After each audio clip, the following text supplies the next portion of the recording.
Hello friends, welcome back to Akhil education YouTube channel. आज की video में हम लोग देखने वाले प्री बोर्ड परीक्षा 2023 विज्ञान कक्षा 10 का मॉडल पेपर है। ठीक है, कोड वाइज देख सकते हैं। ए 25,000 का कोड है। यहाँ पर पूर्णांक देखेंगे तो 70 का दिया हुआ है। समय 3 घंटे 15 मिनट का दिया हुआ है। ठीक है, निर्देश आप लोग जरूर पढ़े ना, इसमें निर्देश क्या दिया होता है, बहुत ही इंपॉर्टेंट होता है। तो इसमें आप लोग देखेंगे प्रारंभ के जो 15 मिनट है परीक्षार्थियों को प्रश्न पढ़ना है, ये अवश्य पढ़ना चाहिए आप लोगों को। दूसरा देखेंगे तो प्रश्न पत्र दो खंडों में अ और ब में विभाजित है। फिर देखेंगे तीसरा खंड अ में 20 बहुविकल्पी प्रश्न है, जिनके सही विकल्प का चयन कर ओ या मार आंसर शीट पर जो है उत्तर देना है। फिर देखिए यहाँ पर चौथा है खंड ब में वर्णात्मक प्रश्न दिए हुए हैं। जो छठा पॉइंट है, सभी प्रश्न अनिवार्य प्रश्नों के अंक उनके सामने दिए गए हैं। फिर अपने उत्तर की पुष्टि के लिए स्वच्छ एवं नामांकित चित्र बनाइए तथा जैसे कि आपको उत्तर पुष्टि करना है कि हाँ उत्तर ऐसे ही सही है, कंफर्म करना है, तो आप लोग चित्र बना के उसका नाम सही जो है दर्शा सकते हैं। समीकरण भी लिख सकते हैं, कोई दिक्कत नहीं है। खंड अ में देखेंगे तो बहुविकल्पी प्रश्न शुरुआत हो गया, 20 नंबर इसमें मिलेंगे। ठीक है आपको। तो यहाँ पर देखिए पहला क्वेश्चन है, गोली दर्पण के परावर्तक तल के व्यास को कहा जाता है। तो देखिए यहाँ पर चिन्ह तो भाई लोग काफी ज्यादा इसमें गलत लगाया गया था, लेकिन यहाँ पर मैंने सही किया कुछ चीज़ों को। तो यहाँ पर जो होगा गोली दर्पण के परावर्तक तल के व्यास को द्वारक कहा जाता है। डी ऑप्शन सही होगा। दूसरा देखेंगे, दो माध्यमों के सीमा पृष्ठ पर एक प्रकाश से किरण लंबवत आपतित होती है तो अपवर्तन कोण क्या होता है। ठीक, लंबवत आपतित होगी तो अपवर्तन कोण जो होगा वो शून्य होगा। ए ऑप्शन सही होगा। तीसरा क्वेश्चन है, सामान्य नेत्र के लिए स्पष्ट दृष्टि की न्यूनतम दूरी होती है।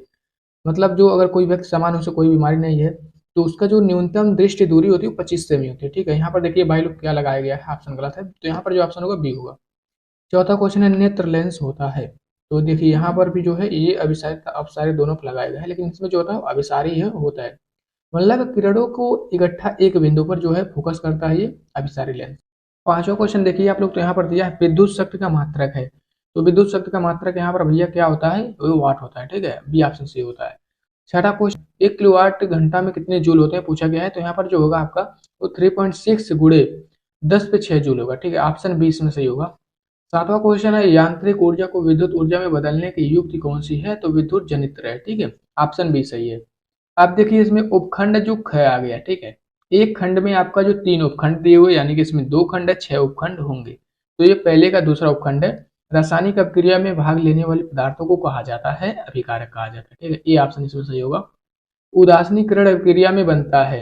तो उदासीनीकरण अभिक्रिया में क्षारक नहीं बनता भाई लोग, यहाँ पर जो बनता है वो लवण तथा जल बनते हैं। ठीक है, डी ऑप्शन से होगा। 10वां क्वेश्चन यहाँ पर दिया हुआ है, कापर का अयस्क है। तो कापर का अयस्क भाई क्या होता है, मेलेकाइट होता है। ठीक है, बॉक्साइट जो होता है वो एल्युमिनियम का होता है। यहाँ पर देखेंगे 11 नंबर है, CH3CHO का IUPAC नाम होगा, क्या होगा इसका IUPAC नाम, एथेनॉल होगा। ठीक है, सी ऑप्शन सी होगा। 12 नंबर क्वेश्चन यहाँ पर देखेंगे तो इसमें दिया गया निम्नलिखित में एल्काइन का सूत्र है, यानी कि इन चारों में से एल्काइन का सूत्र कौन सा है। तो एल्काइन का सूत्र यहाँ पर है सी। ठीक है, CnH2n-2 होगा। और ये आपका एल्केन का सूत्र है। ठीक है, एल्काइन ये है और एल्केन ये है। तो यहाँ पर देखेंगे प्लस माइनस का अंतर है बस, दोनों में कोई दिक्कत नहीं है। यहाँ पर 13 नंबर है, मेंडलीव की आवर्त सारणी में आवर्तों की कुल संख्या होती है, क्या होती है संख्या। टोटल जो संख्या यहाँ पर होगी उनमें 7 होती है। ठीक है, तो यहाँ पर संख्या जो आपका ए वाला है वो सही होगा, न दूसरा का यहाँ पर तीसरा लगाए तो ये गलत होगा। अब उपखंड ग हो गया, इसमें देखिए पहला का उपखंड पूरा समाप्त होगा यहाँ पर। इसमें देखेंगे 14 नंबर क्वेश्चन दिया है, हरे पौधे में पोषण होता है। तो हरा पौधा जो होता है उस अपना भोजन जो स्वयं प्रकाश के संश्लेषण द्वारा बनाता है, वह स्वपोषी होता है। ए ऑप्शन सही होगा। ठीक है, 15 नंबर क्वेश्चन है, किस जीव में दोहरा परिसंचरण होता है। तो इसमें जो होता है मनुष्य में। ठीक है, सी ऑप्शन सही होगा। 16 नंबर देखेंगे तो ईस्ट में अलैंगिक जनन का प्राय होता है। तो ईस्ट में जो अलैंगिक जनन का प्राय जो है मुकुलन द्वारा होता है। 17 नंबर क्वेश्चन है, प्रकृति कोरणवाद का सिद्धांत किसने प्रस्तुत किया। यहाँ पर ये बताना है। तो इसे जो प्रस्तुत करने वाले वो थे डार्विन। ठीक है, डार्विन थे, बी ऑप्शन सही होगा। 18 नंबर क्वेश्चन यहाँ पर नवीकरणीय ऊर्जा का स्रोत है। ठीक है, कौन सा है। तो इसमें देखिए 4 ऑप्शन दिया हुआ है, तो इसमें जो उनका स्रोत होगा वो ज्वारीय ऊर्जा होगा। 19 नंबर क्वेश्चन है, कौन सा परितंत्र में उत्पादक है। तो इसमें जो होगा वो परितंत्र में उत्पादक यहाँ पर घास होगा। ठीक है, और यहाँ पर एक दूसरे पर जैसे निर्भर होते हैं, घास जो है टिड्डा खाता है, टिड्डे को मेढक भी खाते हैं, मेढक को सांप खाता है। तो इस तरह से पूरा जो परितंत्र होगा वो घास पे आएगा। अब देखिए 20 नंबर जो होगा यहाँ पर, सन 1970 में चिपको आंदोलन कहाँ से प्रारंभ हुआ था। तो भाई लोग इसका आंसर मुझे कंफर्म नहीं है, आप लोग कमेंट करके बताना क्या होगा सही आंसर इसमें। तो देखिए वैसे तो यहाँ पर जो होगा उत्तराखंड होगा, लेकिन उत्तराखंड दिया नहीं है।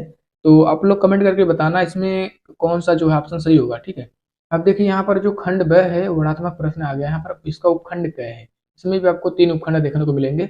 तो इसमें पहला क्वेश्चन दिया है यहाँ पर 3 सेमी ऊंचाई की वस्तु 15 सेमी फोकस दूरी वाली अवतल लेंस के मुख्य अक्ष पर लंबवत रखी है।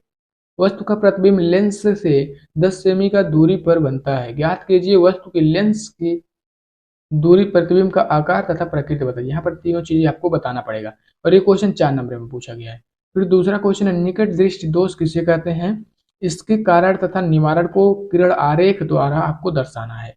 यह भी आपका 4 नंबर का क्वेश्चन है। तीसरा है ओम का नियम क्या है, इसका सूत्र लिखिए तथा इसका प्रायोगिक सत्यापन कीजिए। यह भी 4 नंबर का क्वेश्चन है। आगे देखते हैं और भी सारे क्वेश्चंस हैं, तो ये सभी क्वेश्चन आप लोग एक बार देख लेना, मतलब किस तरह से जो है इसका सोल्यूशन है। अब देखिए यहाँ पर चौथा जो दिया गया है 0.2 मीटर लंबे तार को 0.5 वेबर प्रति मीटर स्क्वायर तीव्रता के चुंबकीय क्षेत्र में रखा जाता है।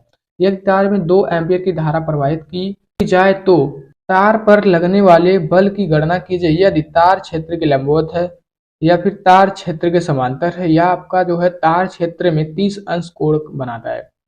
तो यहाँ पर इन तीनों कंडीशन में आपको ज्ञात करना पड़ेगा। ये क्वेश्चन 6 नंबर में है देखिए, और यहाँ पर ऑप्शन भी दिया जाता है, जैसे कि अगर इनमें में असमर्थ हो, आपको समझ में नहीं आ रहा है, तो आप यहाँ पर इस क्वेश्चन को करेंगे विद्युत मोटर क्या होता है अथवा इसका सिद्धांत, संरचना तथा कार्य विधि का सचित्र वर्णन करना है। इन दोनों क्वेश्चन में से आपको एक ही क्वेश्चन करना होगा, ध्यान देना आप लोग। देखिए उपखंड इसमें ख है, यानी कि दूसरे का आपका दूसरा उपखंड है। पांचवा क्वेश्चन है निम्नलिखित पर टिप्पणी लिखिए। संक्षारण क्या होता है, विकृत गणिता क्या होता है, इसके बारे में लिखना है आपको, और यहाँ पर ये क्वेश्चन 4 नंबर में है। छठा क्वेश्चन यहाँ पर दिया है व्यंजक चूर्ण का रासायनिक सूत्र तथा बनाने की विधि का रासायनिक समीकरण देते हुए इनकी निम्नलिखित के साथ अभिक्रिया कीजिए। ठीक है, तो यहाँ पर देखिए अभिक्रिया किसके साथ करना है, जल के साथ अभिक्रिया, यहाँ पर H2SO4 के साथ अभिक्रिया, दोनों के साथ आपको अभिक्रिया करना है। बाकी यहाँ पर जो कहा गया वो करना पड़ेगा। 4 नंबर का क्वेश्चन है।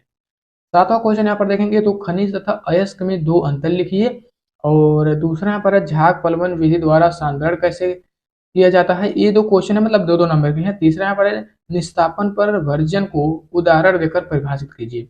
तो यहाँ पर टोटल 6 नंबर होता है सातवां में। ठीक है, अब यहाँ पर सातवें में 6 नंबर हो रहा है, तो अथवा करके यहाँ पर दिया जा रहा है के वाला सजातीय से अथवा करके दिया जा रहा है क्या वाला सजाती श्रेणी किससे कहते हैं, इसकी विशेषता उदाहरण देकर समझाइए। ठीक है, इसको आप समझाते हैं, मतलब यहाँ पर तीनों छोड़ के आप इसको कर रहे हो तो यहाँ पर आपको 4 नंबर मिलेगा, और इसको भी कर दे रहे हो दूसरा, जैसे कि दिया गया है मूल आवर्त नियम तथा आधुनिक आवर्त नियम क्या है। इन दोनों को आप करेंगे तो यहाँ पर जो टोटल आपका सातवें क्वेश्चन में 6 नंबर मिल जाता है, मिल जाएगा। अब देखिए उपखंड यहाँ पर आ रहा है गय वाला, जो कि लास्ट उपखंड है इस जो है ब वाला खंड का। देखिए यहाँ पर 8वां क्वेश्चन दिया है रुधिर तथा लसिका में 4 अंतर लिखिए, 4 नंबर का क्वेश्चन है। और 9वां क्वेश्चन है लैंगिक तथा अलैंगिक जनन में कोई 4 अंतर स्पष्ट कीजिए। ये मोस्ट इंपोर्टेंट क्वेश्चन है भाई लोग, इसे आप लोग जरूर पढ़ना, 4 नंबर 5 नंबर में जरूर आता है ये क्वेश्चन, और इसे आप लोग अच्छे से समझ लेना क्या होता है। ठीक है, ये हमेशा आता है, लैंगिक तथा अलैंगिक जनन जो होता है बहुत ज्यादा पूछता है। 10वां क्वेश्चन देखेंगे खाद श्रृंखला तथा खाद जल को उदाहरण देकर स्पष्ट कीजिए, 4 नंबर में। 11 नंबर क्वेश्चन है मेंडेल के अनुवांशिकता के नियमों का उदाहरण देकर उल्लेख कीजिए, द्विसंकर क्रॉस किसे कहते हैं। अब इसमें देखिए ऑप्शन भी दिया गया, अभी आगे आप बात करते हैं इसमें। तो ये क्वेश्चन भी बहुत इंपॉर्टेंट है। ठीक है, जो आपका अनुवांशिकता होता है इसके बारे में आप लोग पूरी तरीके से पढ़ लेना। मेंडल का जो नियम है जो मटर वाला है उसे आप लोग पढ़ के अच्छे से समझ के जाना। ये दोनों क्वेश्चन बहुत ज्यादा पूछता है, मतलब आ ही जाता है किसी भी तरीके से, मतलब हमेशा आता है, ये समझ लिया आप लोग। अथवा करके जो क्वेश्चन दिया गया है इसके बजाय आप इसको भी कर सकते हैं। तो नाभिकीय विखंडन तथा नाभिकीय संलयन की रासायनिक अभिक्रिया उदाहरण देकर स्पष्ट कीजिए। तो ये भी आपका मतलब दोनों क्वेश्चन में से कोई को आपको करना पड़ेगा। इस मॉडल पेपर में यही सारे क्वेश्चन। तो अगर आपको ये वीडियो अच्छी लगी हो, वीडियो आपको पसंद आया हो, इसमें जानकारी मिली हो आपको कुछ, तो आप लोग वीडियो को लाइक कर सकते हैं, चैनल को सब्सक्राइब कर सकते हैं, बेल आइकन को प्रेस कर लें। यहाँ पर ऐसे मॉडल पेपर्स वीडियोज में लाता रहता हूँ। तो चलिए मिलते हैं अगले वीडियो में किसी और नए मॉडल पेपर वीडियो के साथ।